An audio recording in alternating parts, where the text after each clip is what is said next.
So, in this module 5th based on the heat flow in welding, this is the 5th lecture, and this lecture is based on the residual stresses. In this presentation mainly we will be talking about the residual stresses being developed in the weld joint and different mechanisms that lead to the development of the weld joint, and in which way these residual stresses affect the performance of the weld joint,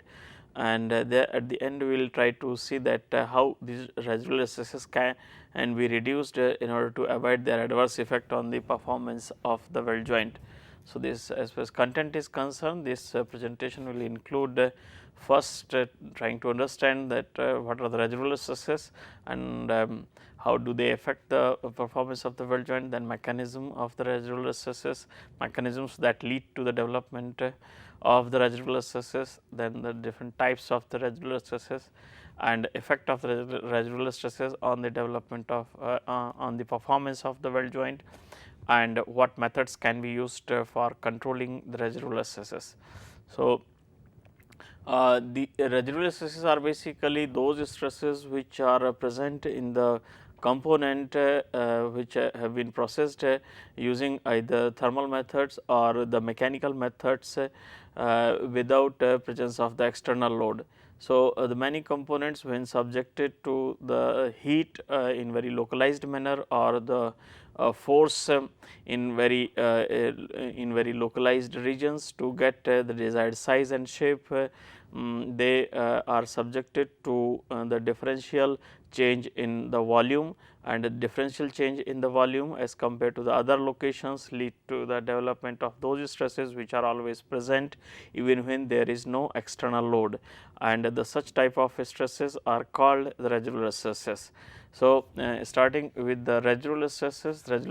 are basically those locked in stresses present in the engineering components even when there is no external load. So, these can be present in the component when there is no apparent external load being applied in the component, and these mainly develop due to the non-volumetric change in the material in consideration. This non-volumetric change, non-uniform volumetric change can take place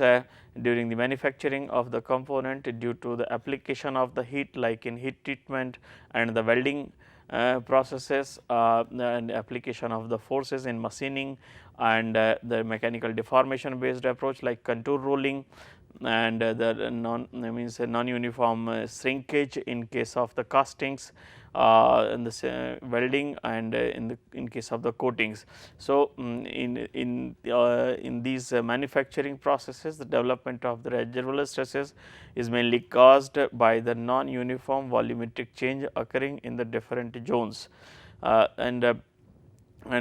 these wherever this kind of non uniform volumetric change take place irrespective of the manufacturing process, residual stresses develop. So, the basic reason behind the development of the residual stresses is non uniform volumetric change in a specific location or in very localized manner, and the maximum value of the residual stresses or the locked in stresses that can be present in the component because of the non volumetric change can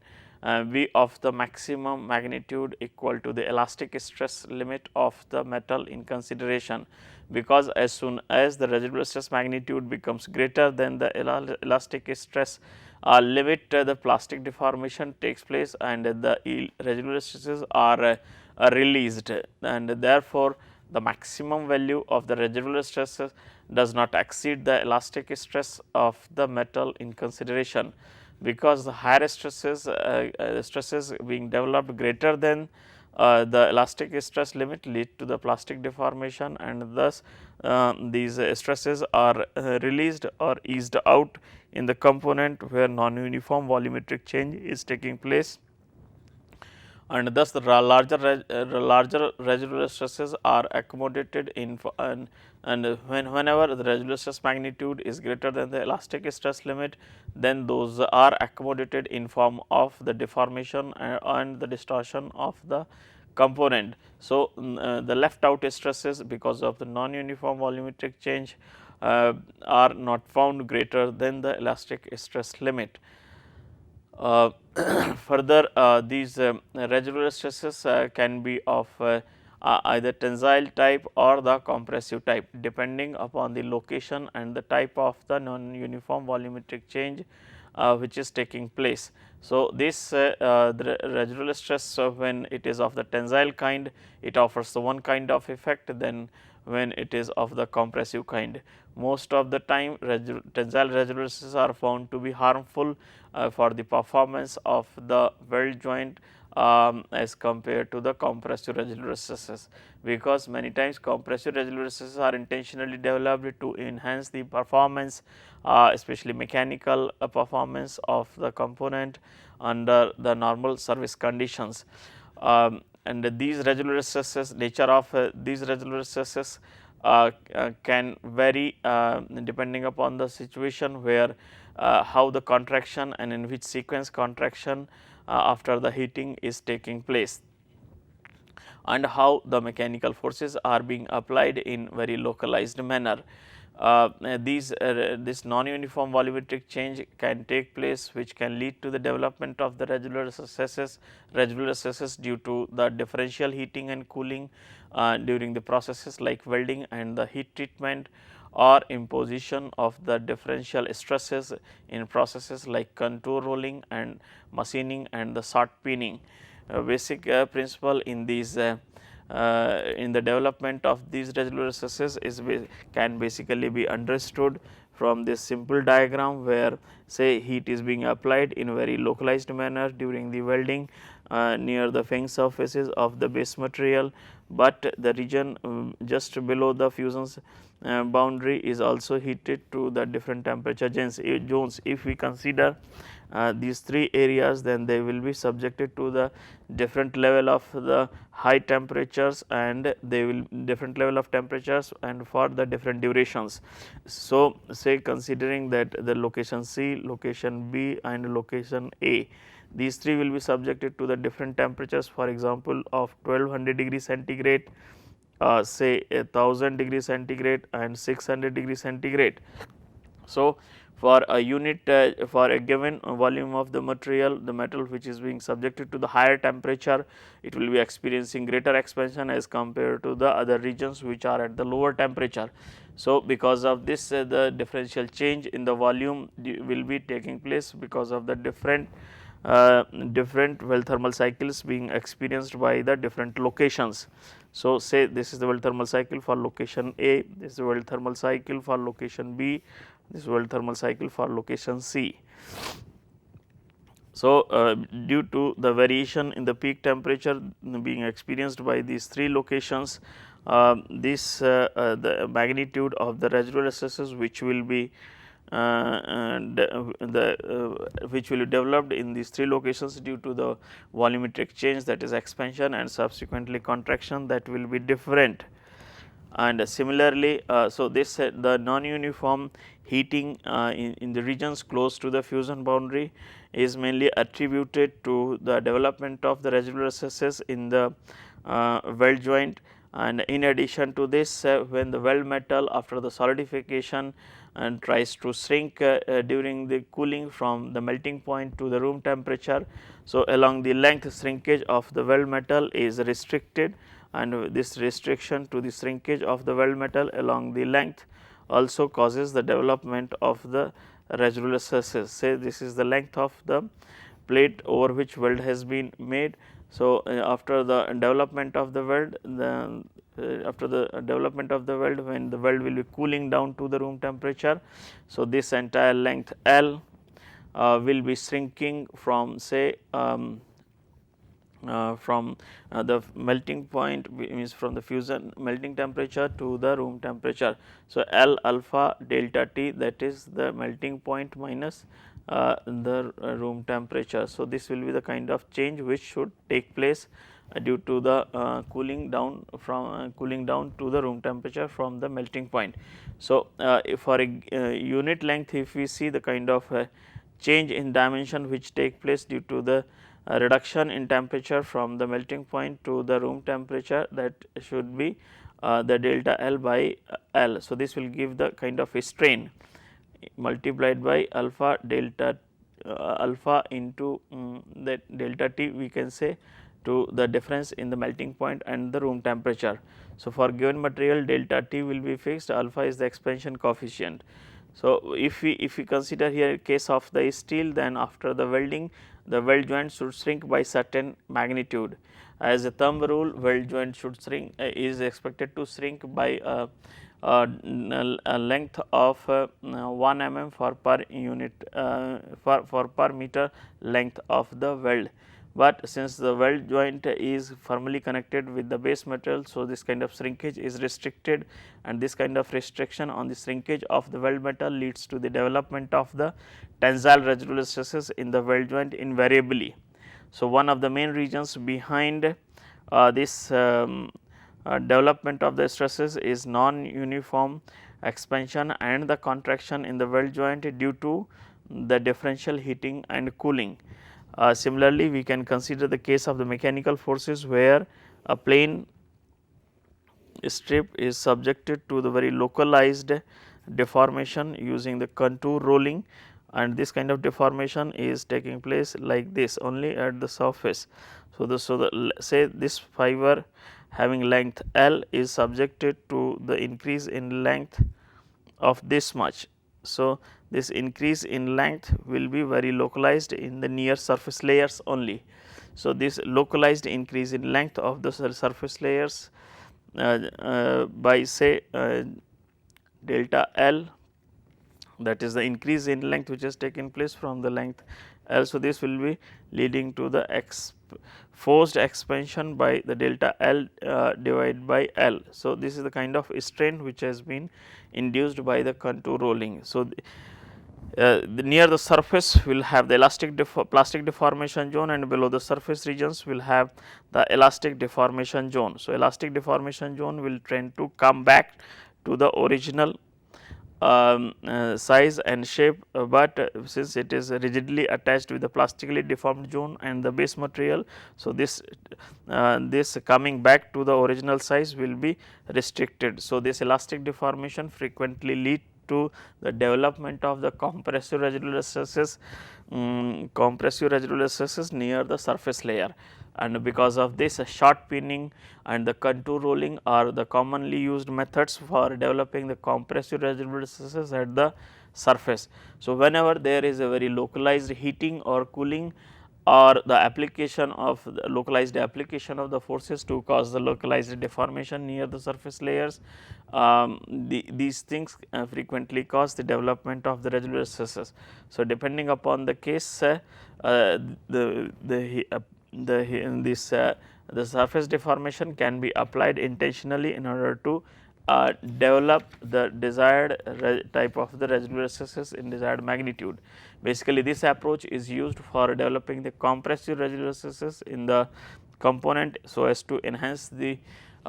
tensile performance and the fatigue performance of the component. So, we will see some other aspects related to the residual stresses, like we have said that these residual stresses can be of the tensile or the compressive kind, depending upon the location and the type of the non-uniform volumetric change which is taking place, and this change can occur due to the differential heating and cooling which is commonly encountered during the welding,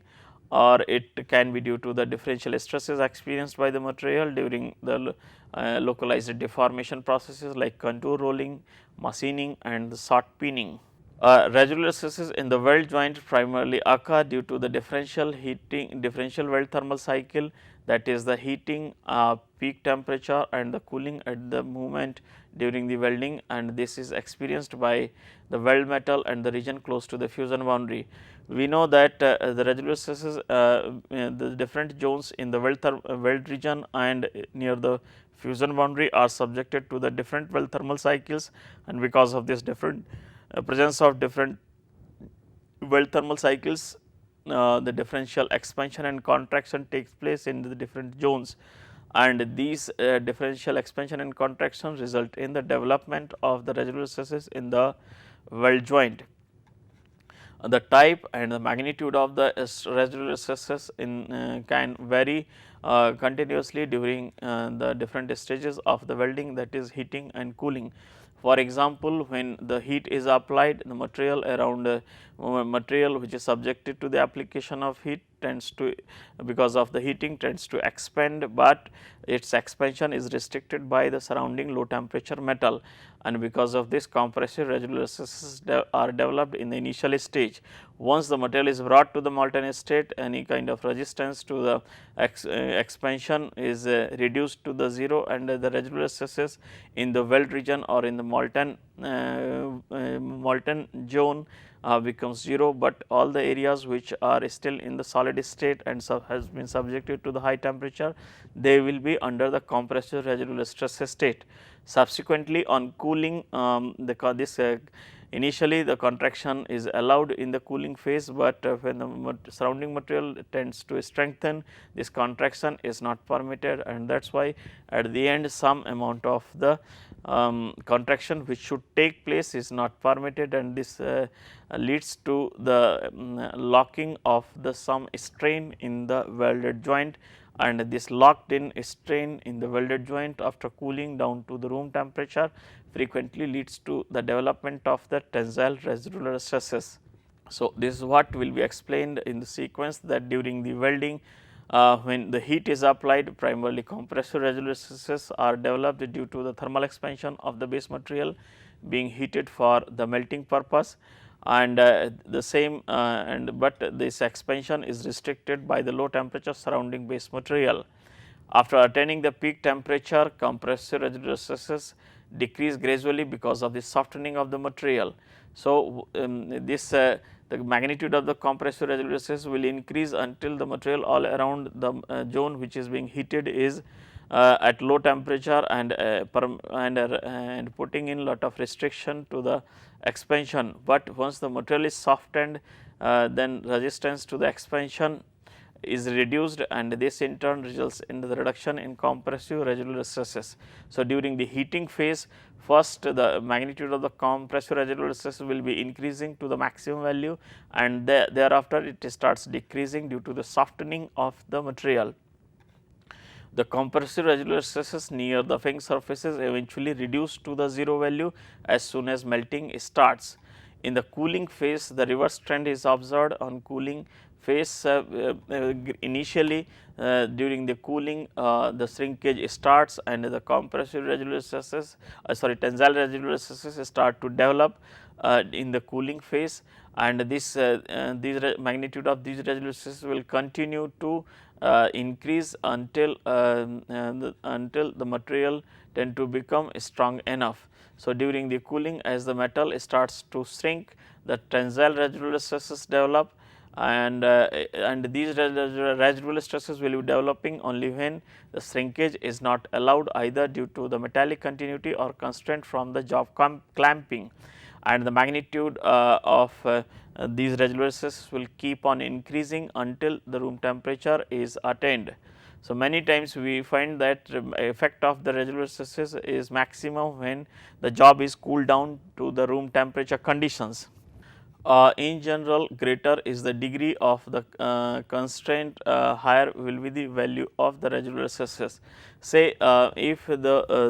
if any region which is trying to shrink, if the shrinkage is allowed, then there will be no development of the residual stresses. Similarly, something which is trying to expand, if the expansion is permitted, then also no residual stress development take place. So, the development of the residual stresses will be occurring only when something is trying to expand or contract, but the expansion and contraction is restricted by the surrounding material or by the clamping. So, the amount of the constraint which has been put in for this kind of expansion and contractions, that will decide the amount of residual stress that will be developing. In general, greater is the degree of the constraint, higher will be the magnitude of the residual stress that will be developed. So, in case of the weld joint, the residual stresses develop due to the different mechanisms. These are two levels, one is the macroscopic mechanisms and another is microscopic. In case of the macroscopic mechanisms, the large scale changes in the weld region take place and which lead to the significant magnitude of the residual stress development, while microscopic changes lead to the very little amount of the residual stresses. Residual stresses in the weld joint develop mainly due to the typical nature of the welding process, which is inherently associated with these processes, that is the localized heating and the cooling, which leads to the development means differential volumetric expansion and contraction of the metal around the weld zone, and this differential volumetric change can occur at the macro and the microscopic level. Macroscopic volumetric changes occurring during the welding contribute to a major part of the residual stress development and are caused by the varying expansion and contraction due to the differential heating and cooling and the different cooling rates experienced by the top and the bottom surfaces of the weld zone. So, the first type of the stresses, that is the varying expansion and contraction stresses being developed due to the varying expansion and contraction in the region of close to the fusion boundary, we call as a thermal stresses, and the stresses being developed due to the varying cooling rates experienced by the top and bottom surface layers as compared to the core region, we call as quench stresses. And the microscopic stresses developed due to the volumetric change mainly occurring due to the metallurgical transformation, for example, austenite to the martensitic transformation. In general, all types of the transformation from the austenite to the pearlite, bainite and the martensite occur with the change of a specific volume, but since the transformation of austenite into the pearlite and bainite occur at the higher temperature, that is greater than 550 degree centigrade, and because of this the change in means the development of the residual stresses due to this transformation is very limited, while the transformation of austenite into the martensite, which is occurring at very low temperature, leads to the development of the means higher magnitude of the residual stresses due to this microscopic volumetric change during the cooling. So, the thermal stresses being caused by the differential heating and cooling will be explained first. The residual stress developing due to the varying heating and cooling rates in the different zones near the weld as a function of the time are called thermal stresses, and the different temperature conditions in the different zones close to the fusion boundary lead to the varying strength and the volumetric change. So, those areas which are subject to the higher temperature, they will be subjected to the greater they will be experiencing greater reduction in the strength and the greater change in the specific volume as compared to the other areas which are subjected to the lower temperature. We will be considering this case when to understand the development of residual stresses due to the differential heating and cooling. Say the two plates are being welded and this is the weld region and this is the arc position. If we consider the two or 3 points, the point A very the point of interest A close to the fusion boundary, slightly away from the fusion boundary, that is the weld center line, and the point C further away from the weld center line. So, since all these points are located at different distances from the weld center line, accordingly they will be experiencing different temperatures, and so the development of the residual stress will vary in the different points, and this will be due to the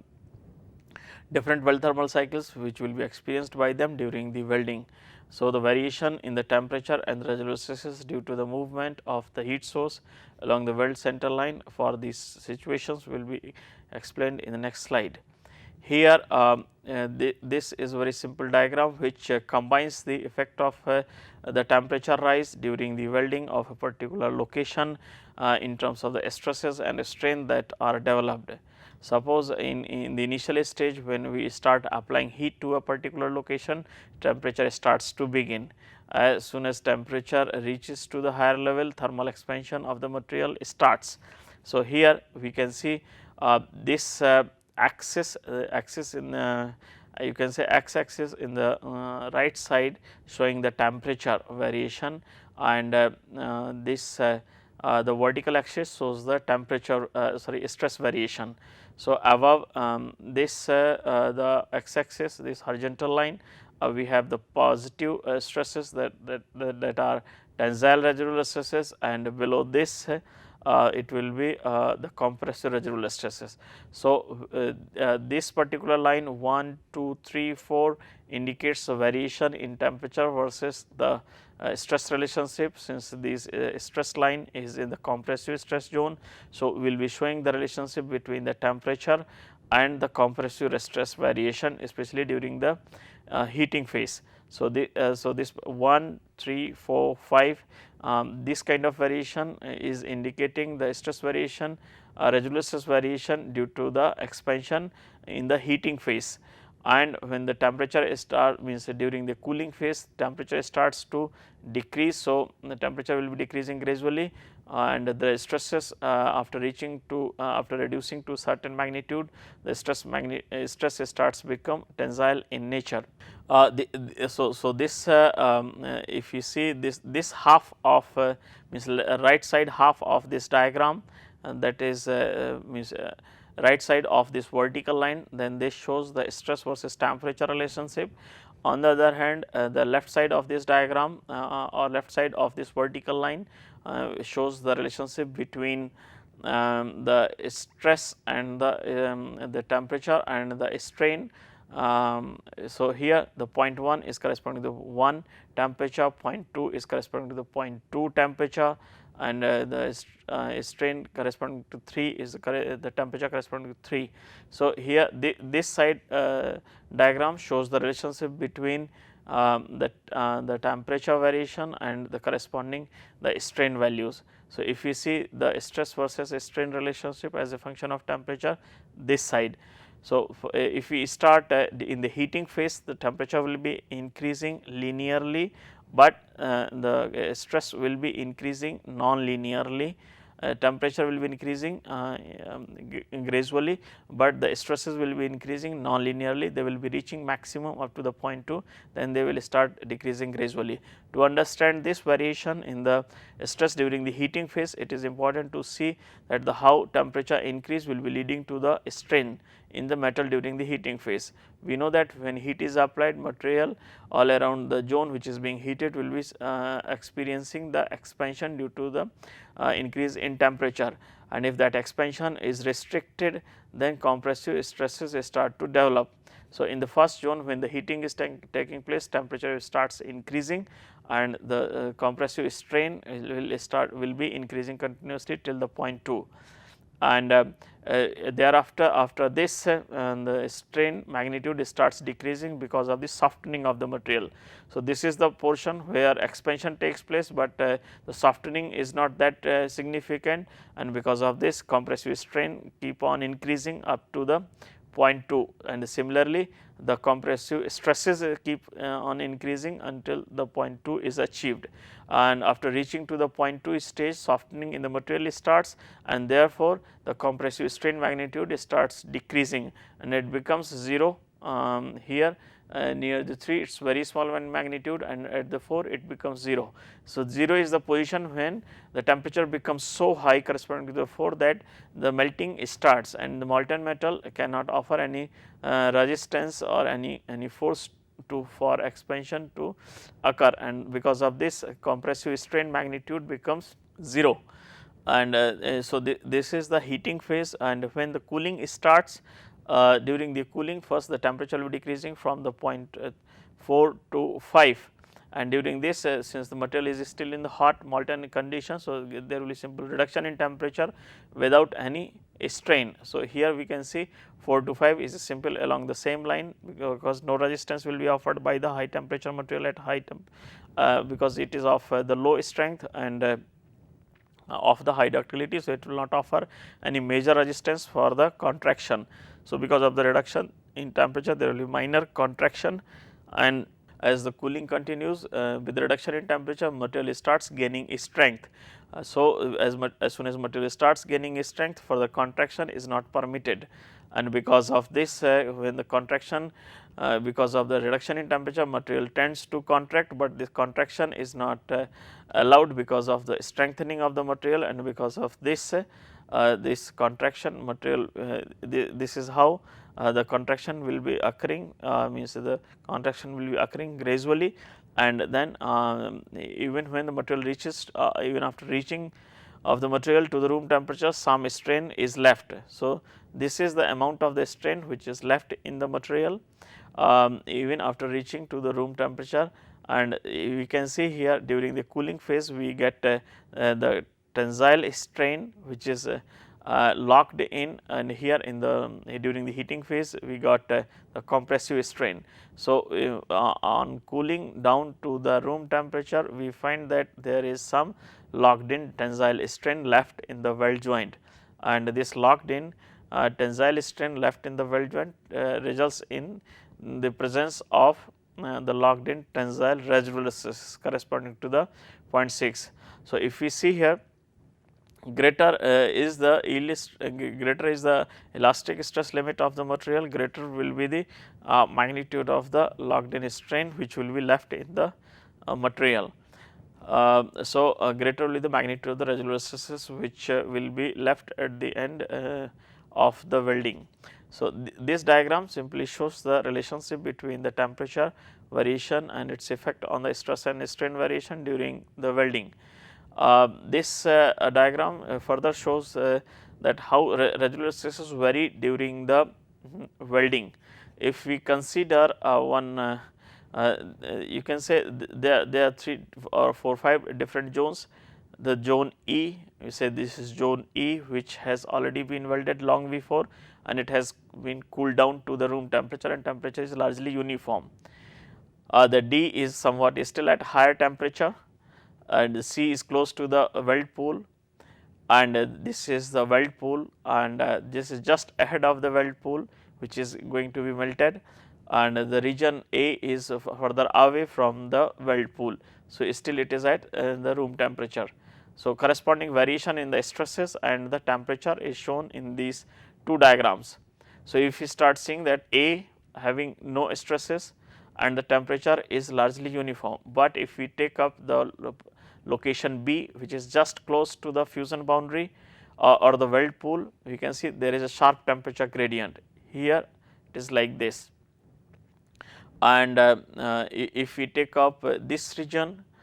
here in this case, if we take up the region which has just been welded, it will have a very high temperature gradient like this, and the residual stresses here in this case they are on the both the sides we have tensile residual stresses, and in this portion means just at the weld center we have the compressive residual stresses in the region which has been just welded. If we see on the region D which was welded long before, the temperature is still high, but the stresses which were earlier compressive along the weld center line they tend to become tensile in nature, and other areas to balance these tensile residual stresses we have the compressive residual stresses in both the sides. So, these sides basically fall in the heat affected zone. And if we talk of this region which was welded long before and the temperature has also become largely uniform, will be having the maximum tensile residual stresses along the weld center line, and in both the sides of the weld zone we will be having the compressive residual stresses to balance the stresses. So, here if we see here the zone the weld zone which has been welded and cooled down to the room temperature will be having the tensile residual stresses along the weld center line and the compressive residual stresses in both the sides of the weld zone which mainly fall in the heat affected region. So, this diagram shows that how the variation in temperature as if and during the welding takes place and how the residual stresses vary. The residual stresses in the weld region they will largely be absent because the material is in molten state. The weld region which was just welded will have weld metal will have compressive residual stresses,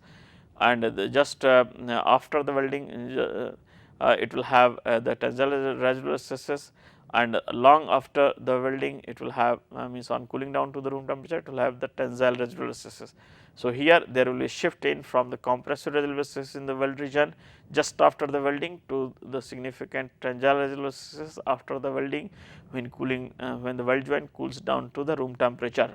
So, this is how and since the different zones in during the welding are heated and cooled at different times, and because of this differential heating and cooling, the differential expansion and contraction takes place, and which leads to the development of these residual stresses. As the heat source comes close to a point of the interest, temperature increases, as we know, and the rise in temperature decreases the yield strength of the metal, and simultaneously it tends to cause the thermal expansion of the material being heated. However, the surrounding low temperature base metal prevents any thermal expansion, and which in turn develops the compressive strain. This is what happens in case of the heating phase during the welding, and the compressive strain initially increases with the increase in temperature nonlinearly due to the variation in the yield strength and the expansion coefficient of the metal with the temperature rise. So, we know that with the increase in temperature, the yield strength will be decreasing and the expansion coefficient will also be varying, and because of this we find non-linear change in the compressive strain with the change of or with the increase of the temperature. Further increase in temperature softens the metal, therefore, compressive strain reduces gradually and they eventually are vanished as heat source crosses the point of interest, and cooling starts and starts moving away from the point of interest. The temperature starts decreasing gradually. This reduction in temperature causes the shrinkage of the hot metal. Initially at high temperature, contraction occurs without much resistance due to the low temperature, low yield strength of the metal. So, during the contraction phase initially when the temperature starts decreasing after the solidification, some contraction is allowed without much resistance, because the material at high temperature has the lower strength and the higher ductility. Subsequently, shrinkage of the material is resisted by because the metal starts gaining strength, and as the reduction in temperature takes place. So, as the cooling continues, the material starts gaining strength, ductility decreases, and this in turn results in the reduction in shrinkage of the metal which is taking place. So, this resistance to the shrinkage comes as soon as cooling starts to a greater degree, because metal starts to gain strength and the ductility starts decreasing. Therefore, further contraction does not take place with the reduction in temperature, and this behavior of the contraction leads the metal in the strained condition, means the metal which should have contracted is not allowed to do so, and this leads to the development of the tensile residual stresses if the contraction is prevented. The magnitude of the residual stress can be calculated from the product of this locked in strain which is left after cooling down to the room temperature. So, this is strain multiplied by the modulus of elasticity. Product of these two gives the magnitude of the residual stress present in the weld joint after the welding. The quench stress is another mechanism through which residual stresses are developed during the welding. During the welding, higher cooling rate is experienced by the top and the bottom surfaces as compared to the middle portion of the weld zone and in the heat affected zone. Means the surface and the bottom layers will be extracting the heat rapidly, and they will be cooled rapidly as compared to the metal in the core region of the weld zone and the heat affected zone. And because of this differential cooling at the surface and the core region, the differential expansion and contraction is observed through the thickness of the plate which is being welded, and the contraction of the surface layers starts because of the rapid cooling of the surface layers even when the material in the core portion is still hot. This leads to the development of the compressive residual stresses at the surface and the tensile residual stresses in the core. This is what we can see, the surface layers being cooled at a higher rate, and similarly surface layers means the top and bottom surface layers are cooled rapidly, and while the core region is subjected to the lower cooling rate. So, this differential cooling and results in the significant lower temperature of the surface layers as compared to the core region, and subsequently on cooling down the entire system to the room temperature leaves the compressive residual stresses at the surface and tensile residual stresses in the core portion. This is a favorable situation where we have the compressive residual stresses present in the at the surface or near the surface layers, while in the inner portion of the component means in the sub surface zone or below the surface, we have the tensile residual stresses. Presence of the tensile residual stresses below the surface is not considered to be that harmful as compared to the case when they are present at the surface, because tensile residual stresses frequently promote easy nucleation of the crack and crack nucleation and the crack growth, and so as to cause the premature failure of the component. So, the presence of the tensile residual stresses frequently promote the premature failure of the component under the tensile and the fatigue load conditions. So, it is always favorable to have the compressive residual stresses which are developed under the quench because of the quenching, that is the differential cooling and cooling being experienced in the surface and in the middle zone. The third mechanism is the metallurgical transformation. We know that the hardenable steels during the welding are subjected to the transformation from the austenite to the various phases like perlite, bainite and the martensite. So, depending upon the temperature at which these transformations take place, the different kind of residuals can develop. During the welding, heat affected zone of the steel weld frequently experiences transformation of the austenite into the other phases like perlite, bainite and the martensite, and all these transformations occur with the increase in specific volume at the microscopic level. So, those transformations which occur at the higher temperature with the increase in specific volume, these transformations can be easily accommodated because of the low yield strength of the material and the high ductility at high temperature. So, all those transformations like austenite to perlite and bainite which occur at the higher temperature, these can be easily accommodated with the increase of a specific volume due to the low yield strength and the high ductility of these phases at the high temperature, that is mostly above 550 degree centigrade. And therefore, these kind of phase transformations, these do not contribute much towards the development of the stresses. But the low temperature transformations mainly austenite to the martensite which occur at very low temperature and that too with a significant increase in specific volume. So, this transformation contributes to significantly towards the development of the residual stresses. Depending upon the location of the austenite to the martensite transformation, residual stresses may lead to the transformation stresses may be the tensile or the compressive in nature. For example, during the shallow hardening, means we commonly use the two types of the heat treatment for the hardening purpose. One is called shallow hardening, another is through section hardening. In shallow hardening, only the subsurface near surface layers are hardened to the desired degree of the hardness, and in case of through section hardening, entire section is hardened. In shallow hardening, the transformation of the austenite to the martensite occurs only near the surface layers and develops the tensile compressive residual stresses at the surface and the tensile residual stresses in the core region. While in case of through section hardening, the reverse trend is observed as far as the development of residual stresses is concerned, because we get the tensile residual stresses at the surface and the compressive residual stresses in the core. So, if it is required to develop the favorable compressive residual stresses in the component, then shallow hardening is found suitable in developing the compressive residual stresses, so as to have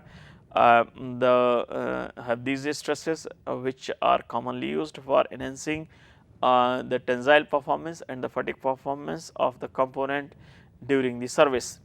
while the presence of the tensile residual stresses adversely affect the tensile and the fatigue load carrying capacity. Now, we will be talking about the effect of the residual stresses. Residual stresses affect the performance of the weld joint in three ways. One is the mechanical load carrying capacity of the weld joint is and the second is the kind of the performance of the weld joint in the corrosive environment, and the third is the way by which the dimensional stability of the component is affected. So, because of this localized presence of these residual stresses, various favorable and unfavorable effects are observed in the performance of the weld joint. Residual stresses, whether they are of tensile or the compressive, predominantly affect the soundness of the weld joint, dimensional stability and the mechanical performance. Soundness, because if the tensile residual stresses are very tensile in nature, then these can promote to the cracking of the weld joint, especially in the heat affected zone and in the weld region. While the dimensional stability during the welding, excessive development of these residual stresses lead to the change in shape of the components being welded, and when these go out of the shape, we say that the distortion in the weld joint has taken place, or there will be change in size and size and geometry of the component due to the presence of these residual stresses. Further, the mechanical performance in terms of the tensile load carrying capacity, compressive load carrying capacity and the fatigue load carrying capacity is observed. The magnitude of the residual stresses increases gradually to the peak value until the weld joint is cooled down to the room temperature. So, we have seen that magnitude of these residual stresses grow gradually, and it will be at the peak value when the weld joint comes down to the room temperature, and therefore, effect of the residual stresses are mostly observed near the last stage of the weld thermal cycle or after some time of the welding in the form of cracks. Means